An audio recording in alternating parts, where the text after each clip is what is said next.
Hi, and welcome back to Footnotes. I'm Timm, lead strategist and founder of Reconnected Group Africa, a research and intelligence-based business consultancy here in Southern Africa. Footnotes is our informational series. Each video is about a different topic that focuses on how business is done on the continent. And we're here to help you understand it, how to leverage it, and how to position yourself early. Today's topic is succession planning. Something that we keep coming across as we speak to different entrepreneurs based in Africa is how the topic of succession planning doesn't come up or only comes up much later in life. The concept of a family business is exactly that. It's more of a concept. Due to different political, cultural, social, economic structures, the family business has become rarer and rarer over the past few years.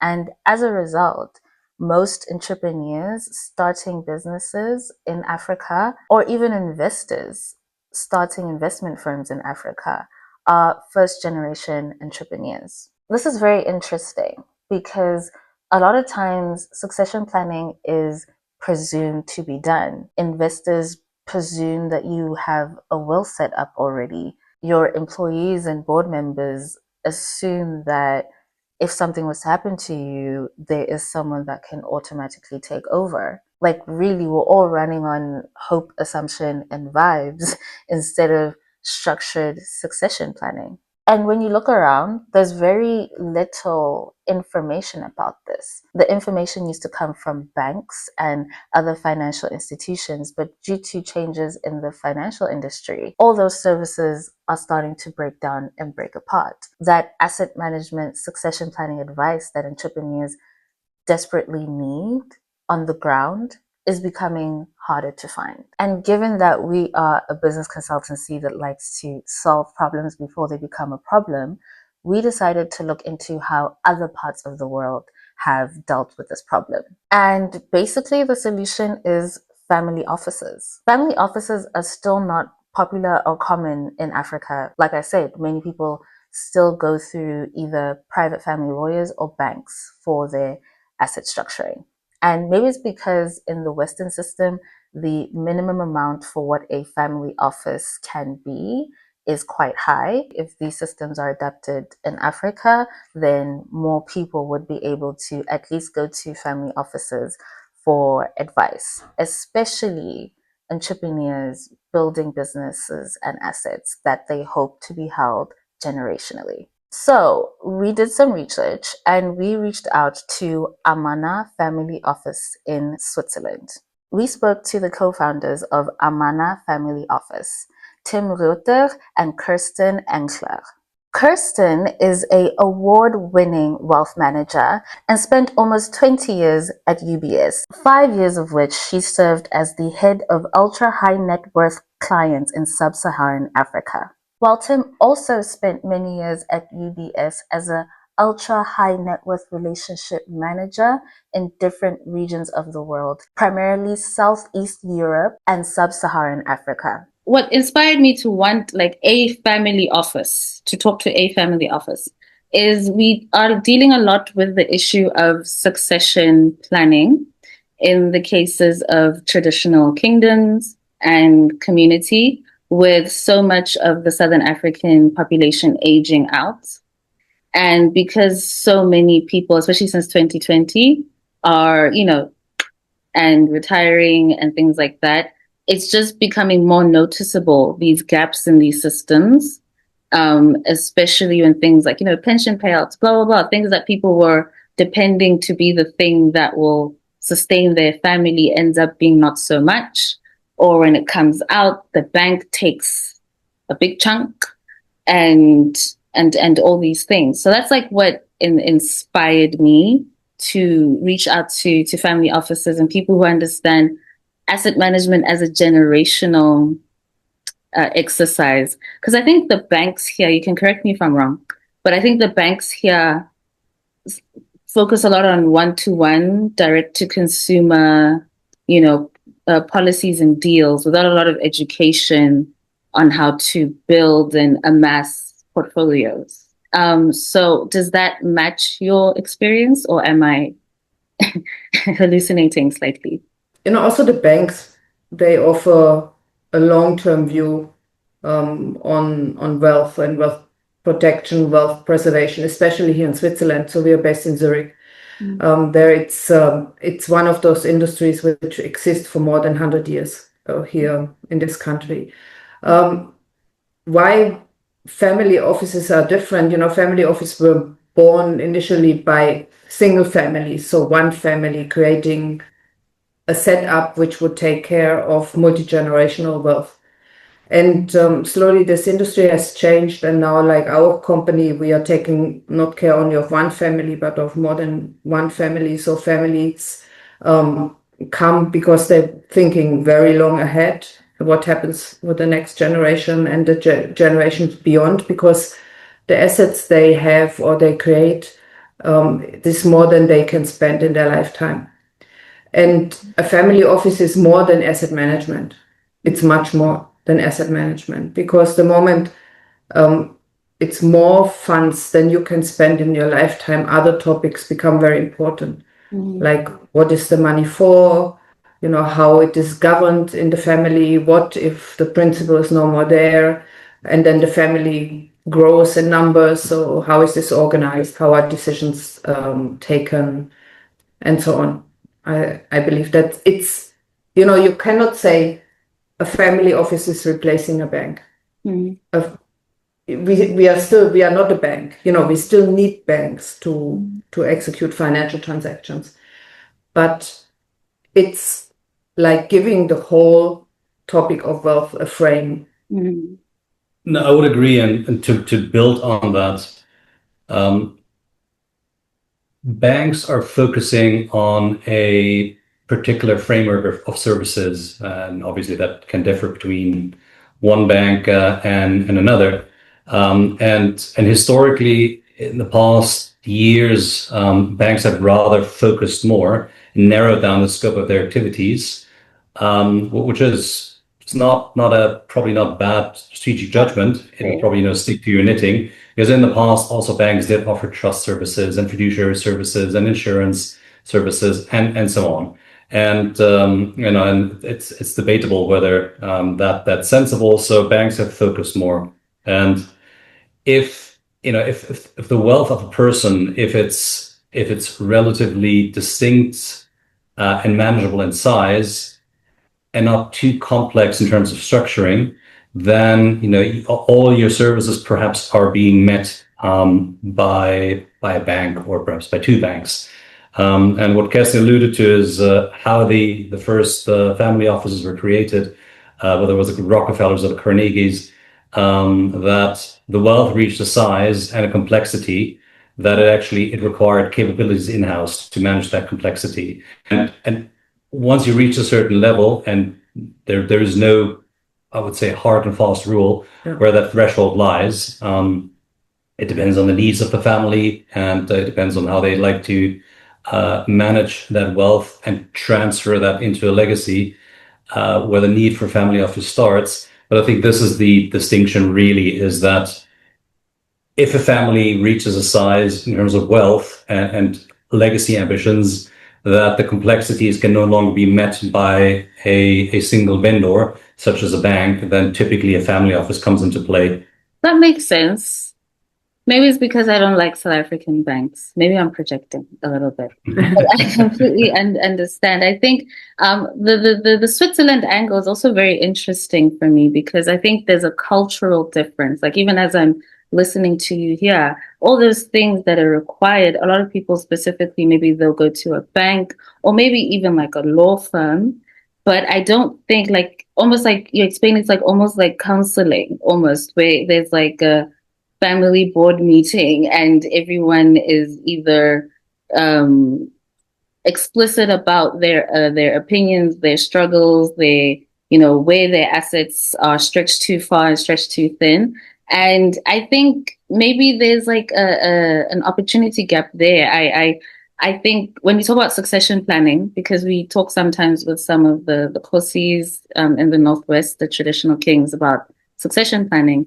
and they all start quite late. Like your son is 50, he's on his like third wife, and now you want to teach him? It's like, I don't really know where to start with that. So I think that's like a very important point, that it's not just the assets themselves, because I think with that mentality, people wait maybe a bit too long, but more so like the people, the family, the capabilities, and investing in that earlier. So I guess then my other question would be, what are some practical ways that families can begin organizing their assets more strategically?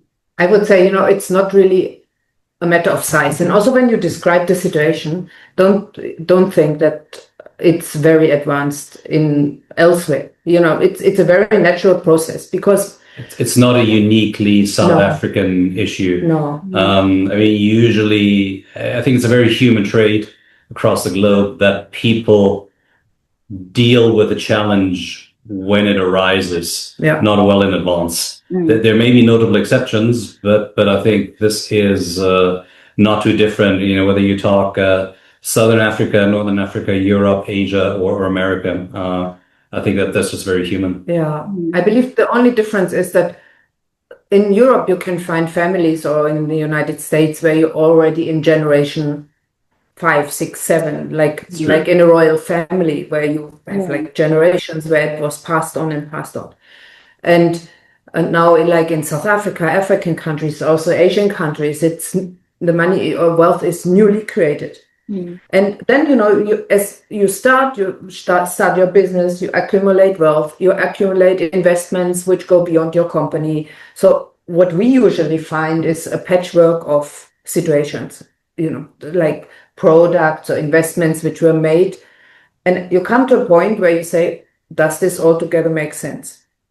So when you say where to start with, I believe there is only one way to start it. You have to give it has to make sense for you as a family. So it's very important to define goals and objectives, to define what the family stands for, what they want to leave behind when they're no more there.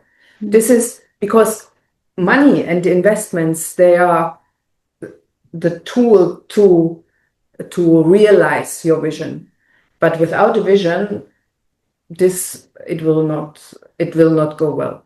And whoever starts or builds a bit of wealth, because money is only a token for something. If you sit here with a 100 Rand note and there's nobody who wants to sell anything to you, you sit there with the 100 Rand note and nothing will really happen. So it's a token for something in exchange. And this something in exchange is the one thing a family should speak about. Everything else follows, not the other way around. Yeah, I think it's important to start with a stake in the ground, that the family has that discussion. And what did you say? Start with a stake in the ground. Beg your pardon? What did you say? Start with a stake in the ground. With a stake in the ground by formulating objectives, like what do we as a family, what do we want to achieve? I'm so sorry, I'm very African. I don't know what that means. So okay, just basically putting. It's like when you're surveying land, putting a stake in the ground, basically putting a wooden pole in the ground. Yeah. Sorry. And I was thinking of meat. I was like, why would I put a stake in the ground? But yes, again, like, No, different type of stake. The first pole, Talking about a governance cycle, how often this shall be reviewed and how this shall be handled, quite honestly, that's already, I think, advanced family office operations. I think building consensus, because we hear it every now and then and repeatedly that families find themselves in a situation where perhaps the founder or the person that contributed the assets perhaps passed away, and they find themselves in a situation to say, well, we never had that discussion. What is the purpose of these assets? Are they fungible family wealth that can also be sold and perhaps invest into something else? Is it a legacy? Is it something that has to stay in the family? Especially, if there's a certain emotional connections to a certain asset, a family company, certain real estate objects, perhaps a home or a building. What was it meant for? What was its purpose? And so I think for every family, even families that don't necessarily perhaps have the need distinctly for a family office, I think it's valuable to have such a conversation. So I also want to talk to you guys about community building in like that type of asset management and asset organization. It's hard for me to like phrase it because I think even in this conversation, it's kind of like what we have to do, even though we're entering a modern economy, we need to almost go back to basics because like you're saying, in Europe, there's just in numbers, more generational wealth in families versus here, there's just fewer families, probably starting with a lot less. So I wanted to talk to you about modernizing, I guess, some of the older community building rhetoric that we hear, if some of these are still possible, or if you know of like modern examples that could help small towns like mine. Let's start. I believe there are two aspects. This financial world should be, in my opinion, more accessible, especially for women or for for kids and so on. So I believe coming from the banking world, the banks don't make it easy for somebody who is a starter to understand how money works, because money is the only thing which works 365 days a year while you sleep and so on. So just to understand the principles of compounding, of investments, in what can one invest and how this all works just to make it accessible and simple, because it's not that complicated, so that people also don't fall into traps and buy or invest into weird things. I think this is the one part. This could happen in the school, can happen earlier, or can happen in investment circles, in women's circles. We have by accident created a small group in Cape Town and Johannesburg where we bring women together and speak about financing, investing. We call it demystifying investing. So just to take away all this fear and going to a bank and asking the right question.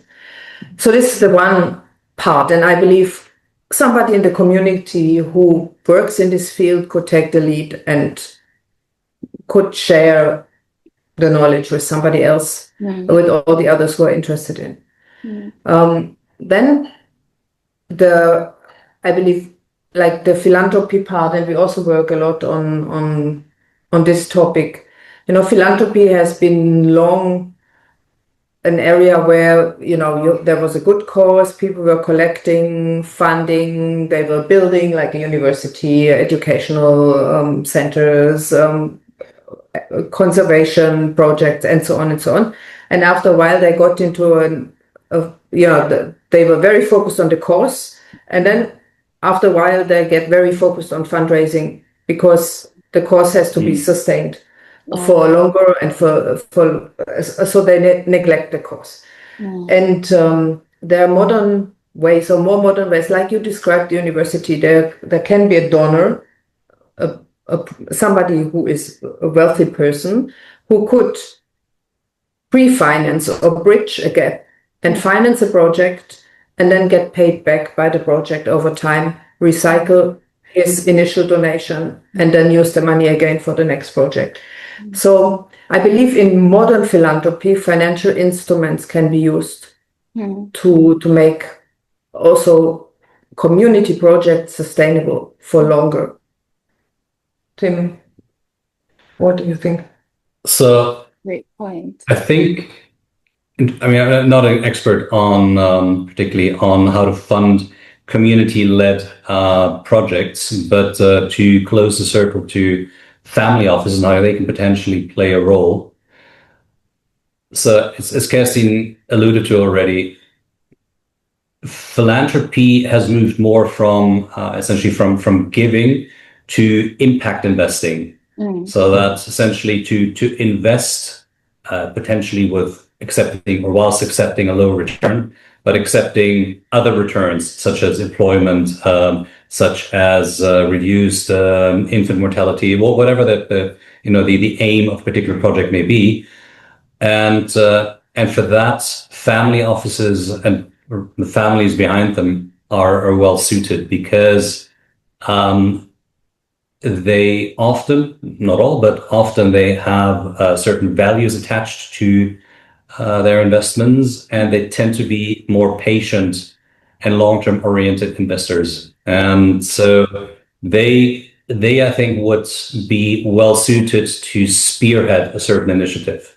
I think we need to be cognizant that there are limitations of how much wealthy families and their family offices can achieve.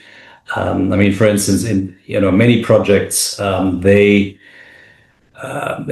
hampered because of lack of infrastructure. That alone, families and family offices cannot solve. I mean, also there, the government and the general public needs to play a role in improving general infrastructure. But I think there are very specific projects that can be targeted that have a very positive externality and positive leverage, whether it's early childhood education, or certain business areas, or funding a particular, I don't know, let's say a road, an airport, a port, whatever the cause may be, and therefore enable the broader community to enjoy that particular growth. That I very much see, and for that you need somebody to lead the charge, and you need somebody who doesn't need their money back the next day, and so I think for that, I think families and family offices are well suited. That's actually Does this make sense? Yeah, it makes sense because I think like so many things, like because yes, Africa is a modern country and blah, blah, blah, but systematically we're still stuck in so many ways.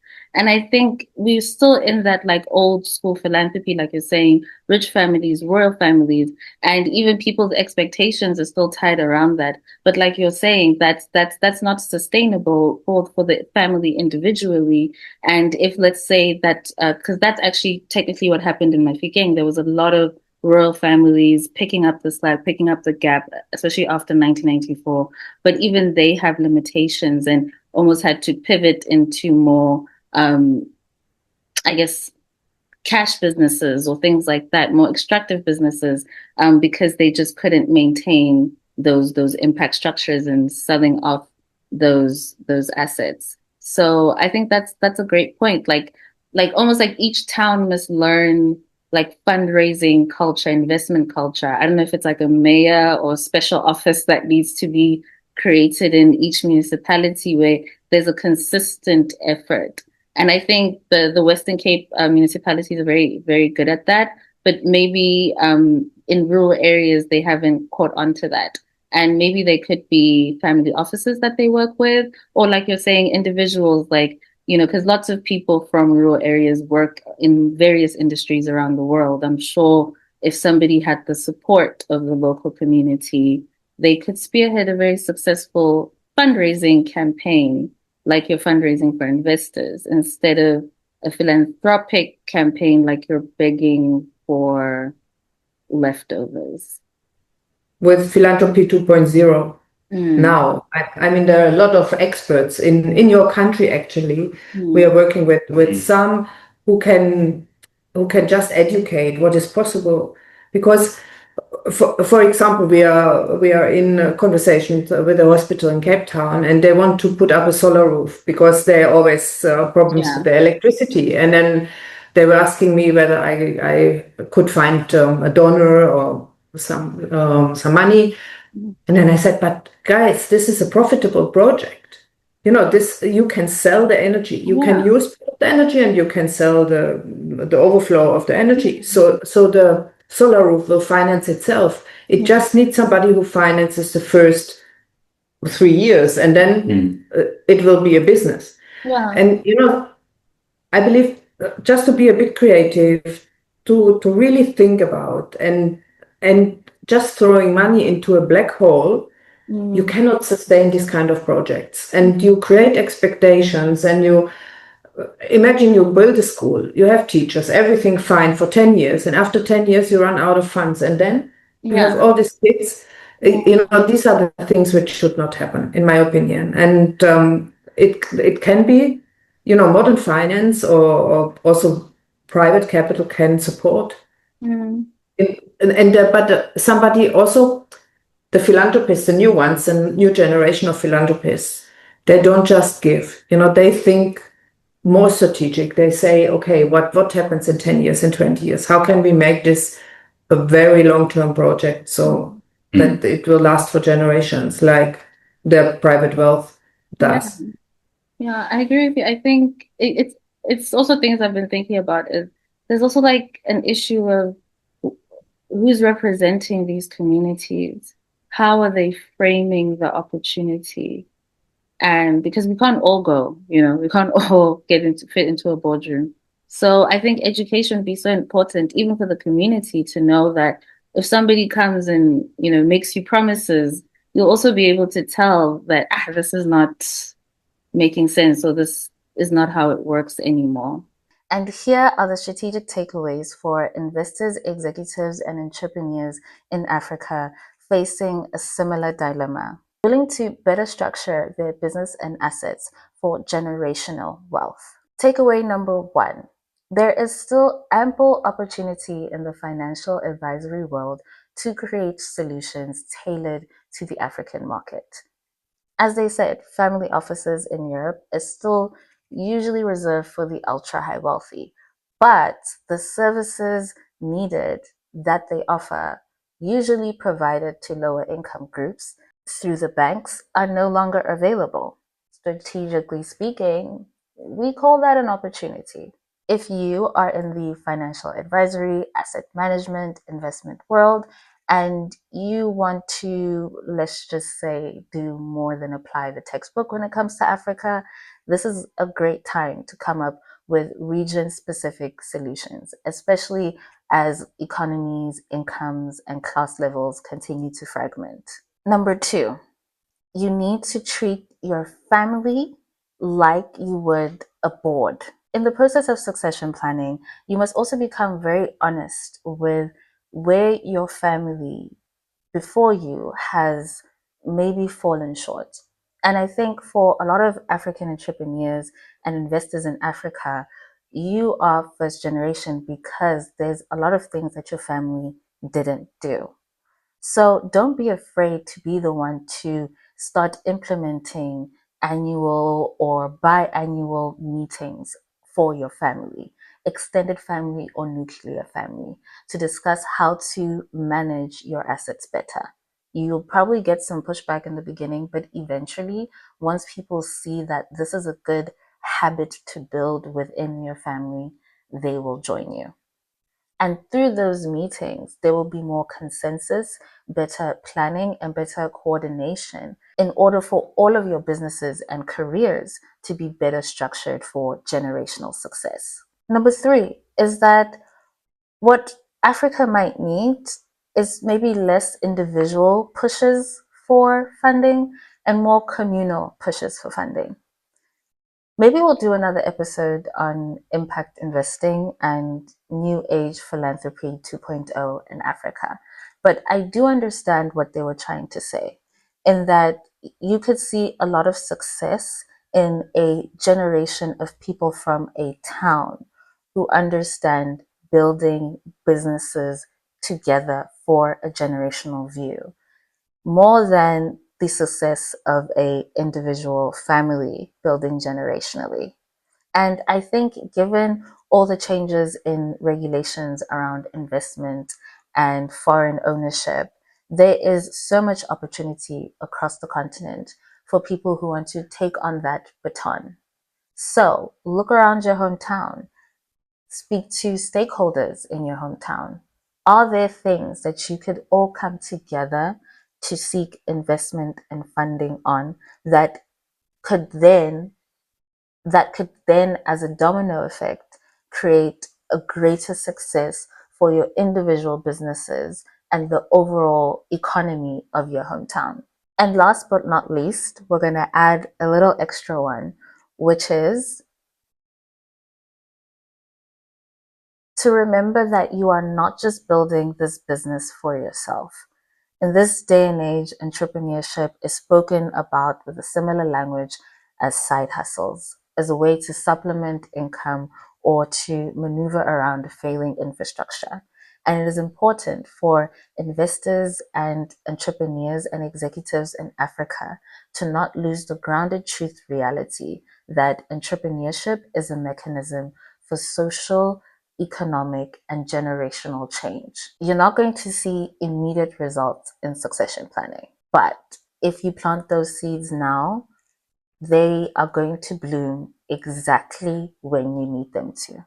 So yeah, thank you so much for watching this footnote. If you are an investor, executive, or entrepreneur in Africa looking to build more resilient strategies for your businesses and ventures on the continent, definitely reach out to us and we will help you navigate the maze